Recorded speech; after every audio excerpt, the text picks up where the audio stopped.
Hello বন্ধুরা, তানহার স্বপ্নের চ্যানেলে তোমাদের সবাইকে স্বাগতম। আজকে আমি রান্না করবো একটা দারুণ মজাদার রেসিপি। এটার নাম আমি বলবো না, নামটা হয়তো বা মাঝখানে বা হয়তো শেষে বলে দেবো।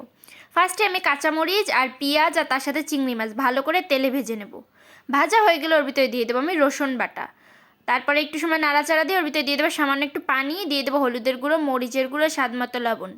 দিয়ে আমি মশলাটাকে একদম ভালো করে কষাবো। একটুখানি ধনিয়ার গুঁড়াও দিয়েছিলাম।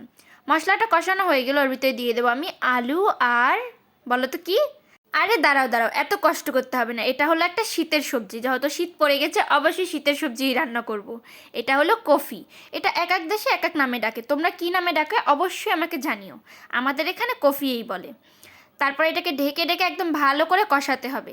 এটাকে ঢেকে ঢেকে ততক্ষণ কষাতে হবে যতক্ষণ না সিদ্ধ হয়ে যাচ্ছে। একদম সিদ্ধ হয়ে যাবে ততক্ষণ পর্যন্ত এটাকে কষাবো।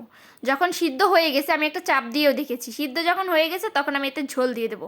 ঝোল একদম অল্প পরিমাণে দিয়েছিলাম, আর একটু সময় ঢেকে ঢেকে রান্না করে নামিয়ে নেব। এই দেখো, খুন্তি দিয়ে চাপ দিলে একদম এফোর ওফোর হয়ে যাচ্ছে, তার মানে কফিটা একদম সম্পূর্ণ ভালোভাবে সিদ্ধ হয়ে গেছে। তারপরে আমি একটুখানি জিরার গুঁড়ি দিয়ে নামিয়ে নেব। ও সরি সরি সরি, জিরার গুঁড়ি না, ধনে পাতা, কারণ শীতের সবজি জিরার গুঁড়িতে এখন পুরনো হয়ে গেছে। এখন কয়েক মাস শুধু মানুষ ধনে পাতাই খাবে, জিরা খুব কমই দেবে তরকারিতে। ধনে পাতা দিয়ে আরও কিছু সময় জাল করে নিলাম, ধনে পাতাটা সেদ্ধ হয়ে গেছে, ব্যাস এই দেখো ফাইনাল লুক। দেখতে কতটা সুন্দর হয়েছে আর খেতে অনেক মজা ছিল। আর এটা একটু স্পাইসি করে রান্না করলে বেশি ভালো হয়। দেখো কালারটা দেখে বোঝা যাচ্ছে এটা কতটা ঝাল হয়েছে। ভিডিওটা ভালো লাগলে অবশ্যই লাইক করো।